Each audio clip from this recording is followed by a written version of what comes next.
Hello and welcome to this lecture. So in this part of physics, we are going to start a new module that's called thermodynamics. So this module comprises of three topics basically. It comprises of thermodynamics. It is also consisting of a topic called as kinetic theory of gases.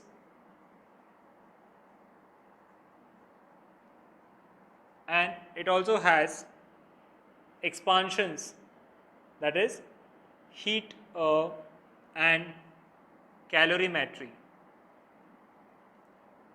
So thermodynamics is a topic which is largely involved when there is some kind of exchange of heat, that is absorption of heat or giving out of heat. Whenever this kind of a process happens in any kind of system, we analyze it through thermodynamics. For example, the best example would be heat engines. So automobile industry or the field of mechanical engineering, chemical engineering involves a lot of thermodynamics. Hence thermodynamics is a very important subject because this entire module or the concepts that you study in this topic are really important from the point of view of any particular system where there is some kind of exchange of heat. So to start off with, we will start with thermodynamics and we will understand some basic fundamentals of heat transfer and thermodynamics initially. So let's get started.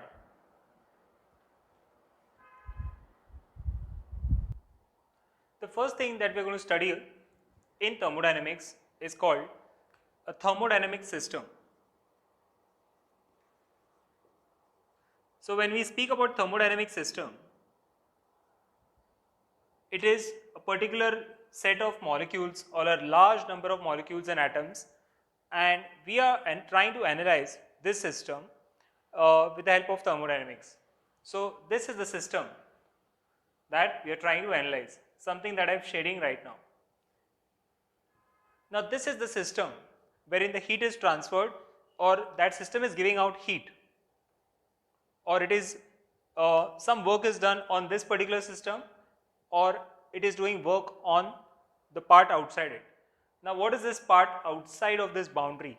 It's called surroundings.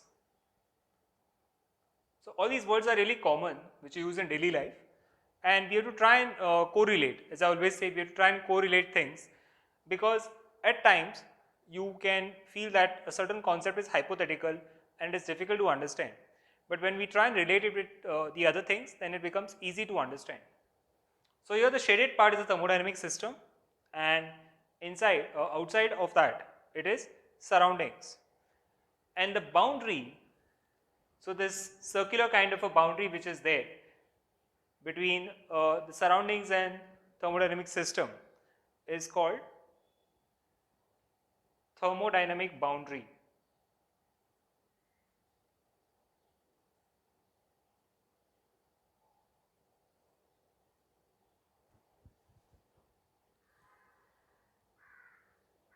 Or it is also called system boundary. So system boundary is a better word for that.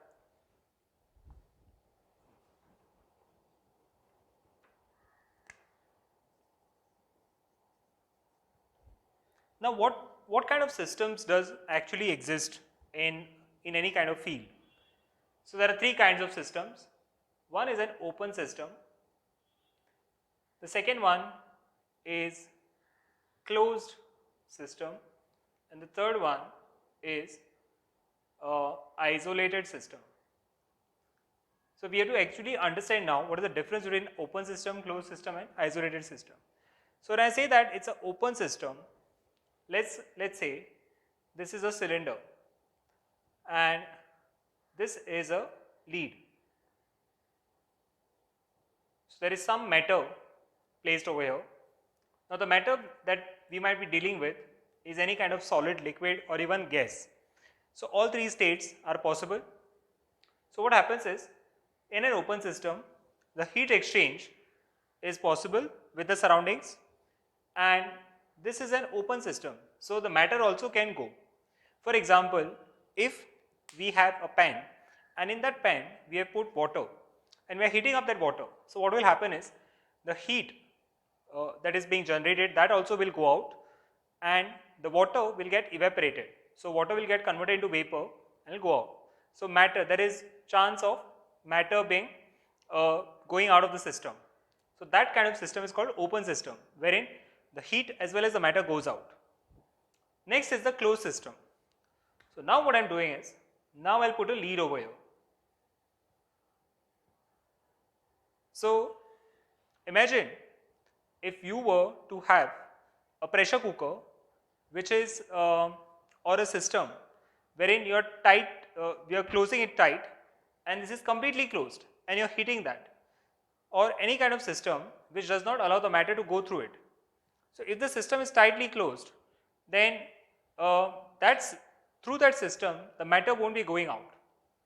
So conduction of heat is possible, very much possible, because these are conducting walls. So here you can see that these are conducting walls. So if something is touched over here, that is a metal rod is touched to this, or some connection is being made, then this metal rod will also get hot, or if you touch a finger to it, then also the heat will pass through our body, because these walls are conducting. But this lead is covered over here, so matter would not be going out. So that kind of a system wherein the heat is allowed to pass through it, but matter cannot go out, that kind of a system is called closed system. And the last one is when we modify the walls also. So the walls now are insulating. So let's say that these walls are insulating and there is a lead also. So what will happen? The heat as well as the matter, both of them will be trapped inside and nothing can go out, which means that this is an isolated system.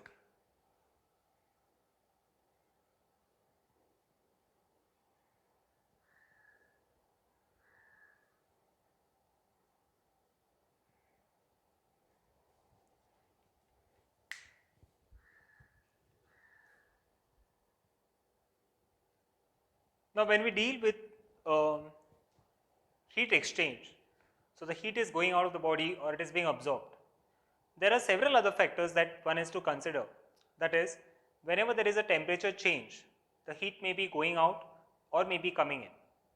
So if it's a cooling process, then heat is given out. If it's a heating up process, then the heat is taken in the system. So that changes a lot of variables, like the pressure of the system might be changed, the temperature of the system might be changed, the volume of the system will be changed, and so on. So there are some quantities which are depending on the size of the system, and there are some other quantities which do not depend on the size of the system. So those are called state variables or thermodynamic variables. So basically there are two kinds of variables. One is extensive and the other one is intensive. So when I talk about extensive variables, these depend on size of the system, and these do not depend, or rather I'll write independent of size of system, independent of size. So when I talk about extensive variables, example are mass, then internal energy. Of course we are going to study this part. Some concepts you have not studied, so you would not understand what is internal energy at this stage, but this is an example of extensive variable because it depends on size. Then there is volume also. So bigger the size, bigger will be the volume, of course. Volume will keep changing. And then the other kind of variables are intensive in nature. For example, one part would be pressure. So pressure, density, temperature. These are some variables which are independent of size.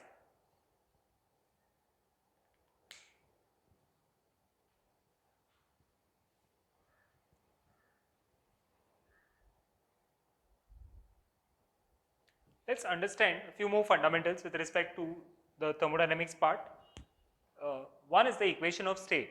So you all have studied this in chemistry, the equation of state is given by the expression PV is equal to nRT. So this is the pressure of the system, V is the volume of the system, N is the number of moles, R is a constant which is also called universal gas constant, and T is the temperature. So if anything is varying over here, then the entire process changes and it affects the system. So at times it can so happen that in a particular process one parameter is being varied, the other are not varied. That is, one is kept constant and the others are varied. For example, pressure is kept constant and temperature and volume are varied, or that might happen with the other two also. So such a kind of process wherein one parameter is changed, the others are kept constant, or one parameter is kept constant and the others are changed, is a thermodynamic process. Then comes thermal equilibrium. So what is thermal equilibrium? Let's say that this is a hot body and they are connected, and this is a cold body. So when they are connected by some contact wherein the heat is transferred, the heat would always flow from hot body to the cold body, and it would flow till a point wherein both of them attain equal temperatures.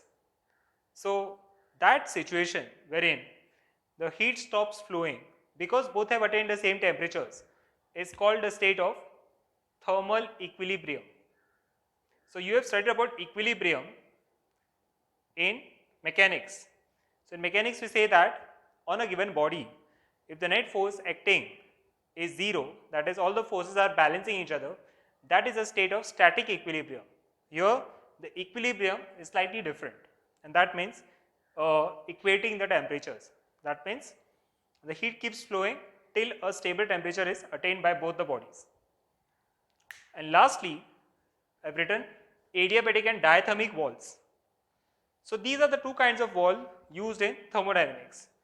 The definition is quite simple. So adiabatic is a wall which does not allow any kind of heat to flow through it. So heat is 0. That is, the transfer of heat is 0 through an adiabatic wall, and through diathermic wall this is non-zero. That means heat would always get transferred from diathermic wall. For example, if you want to transfer the heat from A to B, then what is used is diathermic wall. If you want to stop this flow and you want to keep these insulated from each other, A and B, then what we have to use is the adiabatic wall. So these are some common terms, or they form a part of the language which is used in thermodynamics. So hence it was very important that we understand these terms and fundamentals at the initial stage.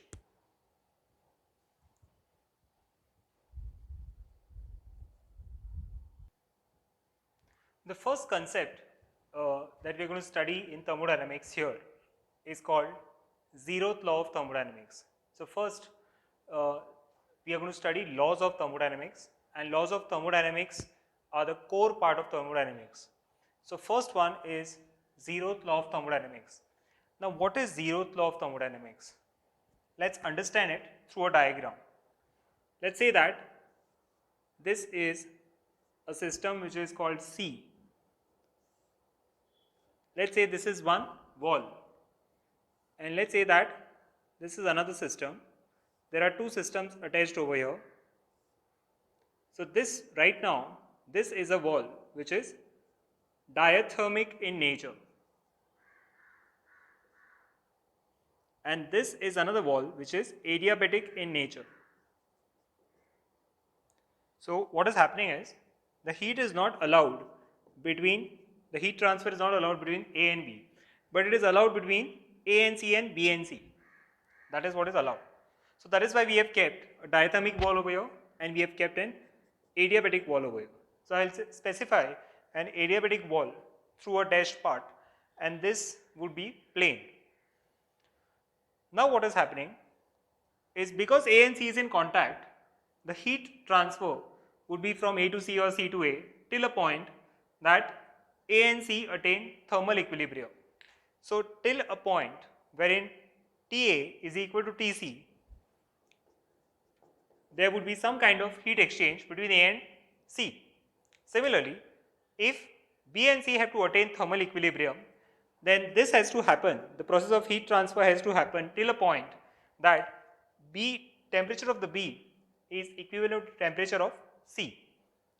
Now we are in a state wherein both have attained thermal equilibrium with C, but there is no interaction between both of them because there is an adiabatic wall between them. So now in second exercise, what we do is we exactly change the system. What we do is we place an adiabatic wall over here, and there is some kind of diathermic wall that is included within A and B. So whenever this diathermic wall is included between A and B, and here there is adiabatic wall, the heat transfer from A to B has anyway stopped. So A and B do not transfer any heat to C because already thermal equilibrium has been attained. And now if we do this, we can observe that there is no heat transfer between A and B.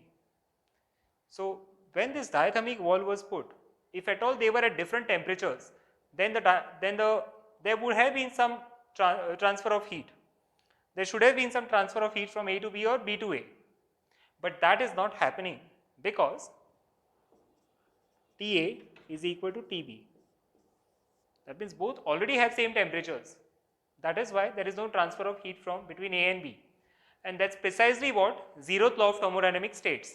It states that if there are three bodies and the first body is in thermal equilibrium with the third body, the second body is in thermal equilibrium with the third body, it means that A and B, that is the first two bodies, are in thermal equilibrium with each other. That's what the zeroth law of thermodynamics states.